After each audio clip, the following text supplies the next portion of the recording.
नमस्कार, स्वागत है आपका बिहार समाचार में। चलिए बढ़ते हैं बिहार की मुख्य खबरों की ओर विस्तार से। उपचुनाव में चारों सीटों पर जीत दर्ज करने के बाद एनडीए में सेलिब्रेशन शुरू, सीएम आवास पहुंचने लगे दिग्गज नेता। अब बिहार विधानसभा के चारों सीटों पर एनडीए की जीत के बाद सीएम आवास पर एनडीए के नेताओं का आगमन शुरू हो गया है, जिन्हें डिप्टी सीएम सम्राट चौधरी और प्रदेश दिलीप जायसवाल सहित लोजपा के कई नेता शामिल हैं। वहीं सबसे पहले भाजपा के प्रदेश अध्यक्ष दिलीप जायसवाल और डिप्टी सीएम सम्राट चौधरी मुख्यमंत्री आवास पहुंचे हैं। दरअसल बिहार उपचुनाव के 4 सीटों पर हुई वोटिंग का आज फाइनल रिजल्ट आ गया, जिसमें से राजद को बड़ा झटका लगा है। वहीं यहां चारों सीटों पर राजद और महागठबंधन की पार्टी के प्रत्याशियों को हार का सामना करना पड़ा। इनमें से सबसे ज्यादा हैरान करने वाला परिणाम बेलागंज से सामने आया है, जहां राजद ने 34 साल बाद यह सीट गंवा दी। वहीं रामगढ़ में राजद के प्रदेश जगनानंद सिंह के होने के बावजूद उनके बेटे को हार का सामना करना पड़ा। दरअसल तरारी में भारतीय जनता पार्टी ने पहली बार जीत दर्ज की है। वहीं सुनील पांडे के बेटे विशाल प्रसाद ने बीजेपी के टिकट पर लड़कर सीपीआई माले के राजू यादव को 10,612 वोटों से हराया। वहीं गया जिले के इमामगंज में भी केंद्रीय मंत्री जीतनराम मांझी के बहू दीपा मांझी ने अपने परिवार की विरासत को कायम रखा। उन्होंने आरजेडी के रोशन मांझी को 5,945 मतों से हराया। वहीं जनसुराज के जितेंद्र पासवान ने भी इमामगंज में अच्छी टक्कर दी और तीसरे नंबर पर रहे। इधर आरजेडी के गढ़ माने जाने वाली रामगढ़ विधानसभा सीट पर बीजेपी ने कब्जा कर लिया है। वहीं बीजेपी के अशोक कुमार सिंह ने बसपा के सतीश उर्फ पिंटू यादव को हरा दिया। हालांकि अभी भी औपचारिक घोषणा बाकी है। दरअसल बीजेपी और बसपा के बीच काफी रोचक मुकाबला हुआ है। वहीं दोनों प्रत्याशी कई बार एक दूसरे से आगे पीछे चलते रहे, जिससे समर्थकों की धड़कनें बढ़ती रही। हालांकि आखिरी राउंड में बीजेपी ने 1362 वोटों की लीड ले ली। अब मत पत्रों के वोटों के काउंट करने के बाद फाइनल बीजेपी की जीत तय मानी जा रही है। इस वक्त की बड़ी खबर, बिहार में 4 विधानसभा सीटों पर हुए उपचुनाव के नतीजे सामने आ गए हैं। वहीं चारों सीटों पर एनडीए ने जीत हासिल की। वहीं इस जीत से पार्टी कार्यकर्ताओं में जश्न का माहौल है। वहीं एनडीए कार्यकर्ता इस जीत से गदगद हैं। वहीं इसी जीत पर उन्होंने एक दूसरे को अबीर गुलाल लगाकर और मिठाइयां खिलाकर बधाई दे रहे हैं। वहीं जीत की खुशी में भी आतिशबाजी भी कर रहे हैं। वहीं उपचुनाव में करारी हार के बाद चुनावी रणनीतिकार प्रशांत किशोर ने पटना में प्रेस कॉन्फ्रेंस किया। वहीं मीडिया से बातचीत करते हुए जनसुराज पार्टी के संरक्षक प्रशांत किशोर ने कहा कि जनता को जिस सरकार में भरोसा है वह सरकार चलती रहे, लेकिन हम आगे प्रयास करते रहेंगे।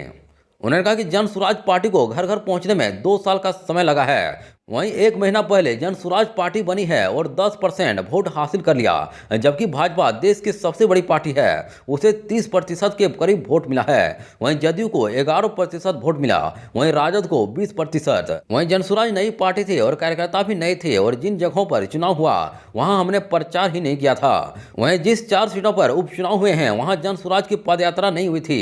वहीं 1% वोट भी अगर मुझे मिलता तो मेरा प्रयास आगे जारी रहेगा। वहीं 10% वोट जनसुराज को मिला है और आगे वह 40% भी करने की जिम्मेदारी मैं लूंगा।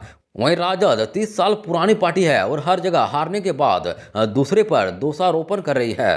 दरअसल बेलागंज के मुस्लिम वोटरों ने जदयू और भाजपा को वोट दिया और वहीं इमामगंज में हम चुनाव नहीं लड़ते तो और बड़े अंतर से आरजेडी हारती। वहीं प्रशांत किशोर हारे या जीते यह चिंता की बात नहीं है। दरअसल चिंता की बात यह है कि नीतीश कुमार को जनता फिर चुन रही है, जिन्होंने बिहार का विकास ही नहीं किया। उन्होंने ऐलान किया कि जनसुराज 2025 में 243 सीटों पर चुनाव लड़ेगी। वहीं राजद के प्रदेश अध्यक्ष के बेटे तीसरे नंबर पर आए हैं। दरअसल आरजेडी मेरे लिए कभी चुनौती नहीं रहेगा, वहीं एनडीए मेरे लिए चुनौती है। अब बीएड कोर्स किए टीचरों को नहीं मिलेगा ट्रेनिंग वेतनमान, शिक्षा विभाग का नया फरमान। इस वक्त की बड़ी खबर, बिहार राज्य में 6ठे चरण की शिक्षक बहाली में नियुक्त बीएड डिग्रीधारी शिक्षकों का वेतनमान को लेकर एक नया विवाद खड़ा हो गया है।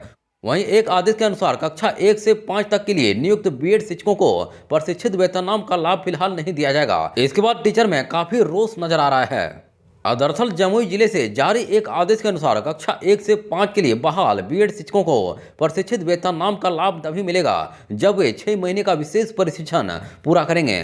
वहीं इसको लेकर जिला शिक्षा पदाधिकारी की तरफ से जो आदेश जारी किया गया है उसमें कहा गया कि नियुक्ति के समय बीएड योग्यता होने के बावजूद शिक्षकों को प्रशिक्षित वेतनमान के लिए निर्धारित शर्तों को पूरा करना होगा। पहले जिन शिक्षकों को 2 साल की सेवा के बाद प्रशिक्षित वेतनमान दिया गया था उनका आदेश भी रद्द कर दिया गया है। वहीं अब सभी प्रभावित शिक्षकों को अप्रशिक्षित वेतनमान मिलेगा। वहीं इस फैसले से शिक्षक वर्ग में काफी रोष है। उनका कहना है कि नियुक्ति के समय बीएड योग्यता मांगी गई थी और अब प्रशिक्षण की शर्त जोड़ना उनके अधिकारों का हनन है। वहीं शिक्षकों का कहना है कि नियुक्ति के समय बीएड योग्यता को मान्य किया गया था और अब उन्हें अप्रशिक्षित वेतन दिया जाना उनके अधिकारों का हनन है।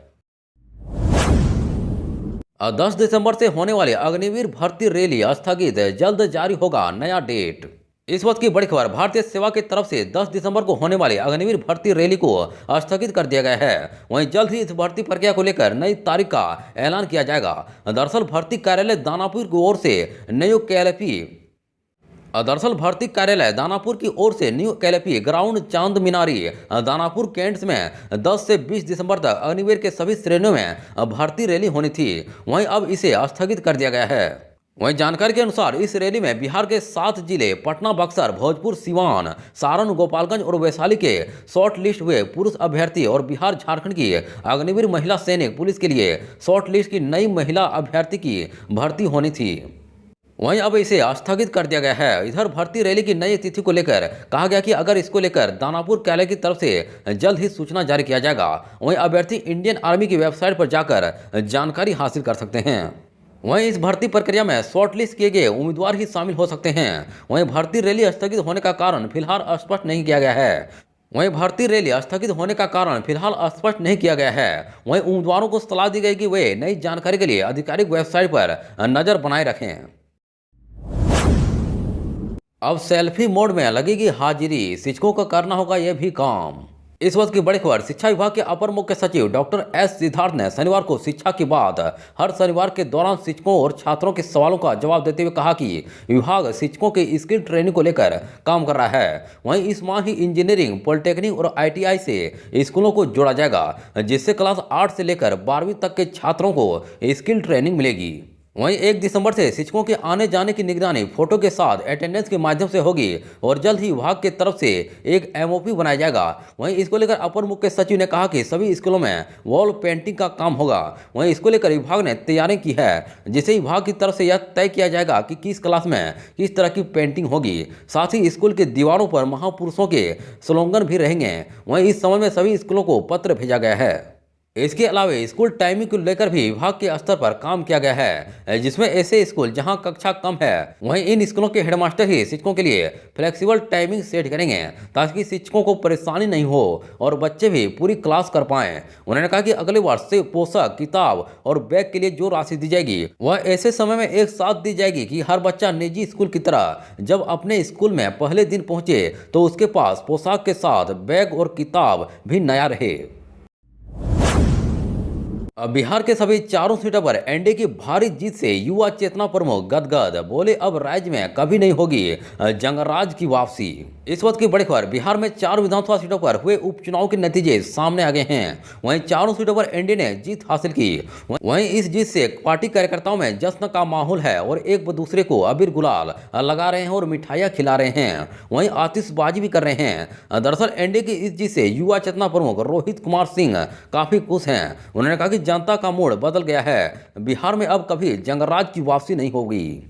दरअसल एनडीए की जीत पर खुशी जताते हुए युवा चेतना प्रमुख रोहित कुमार सिंह ने कहा कि बिहार की जनता ने तेजस्वी यादव की हवाई राजनीति को एक्सपोज कर दिया है। उन्होंने कहा कि उपचुनाव के नतीजे ने स्पष्ट कर दिया कि बिहार जंगराज के साथ नहीं बल्कि सुशासन के साथ खड़ा है। वहीं रोहित ने कहा कि आम चुनाव में राष्ट्रीय जनता दल और ईडी गठबंधन डबल दाखिल से नीचे रहेगा। वहीं रोहित ने कहा कि अब बिहार में जंगराज की वापसी कभी नहीं होगी। अब बता दें कि इमामगंज से केंद्रीय मंत्री जीतनराम मांझी के बहू दीपा मांझी जीत गई हैं। वहीं दीपा मांझी ने आरजेडी के प्रत्याशी रोशन मांझी को 5,945 वोटों से हरा दिया।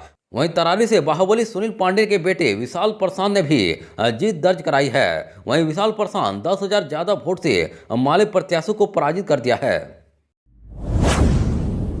तेजस्वी यादव पूरे खानदान का पगड़ी उतार दें तो भी बिहार की सत्ता नहीं मिलेगी, बोले मंत्री संतोष सिंह। मुंगेरी लाल का सपना देख रहे नेता प्रतिपक्ष।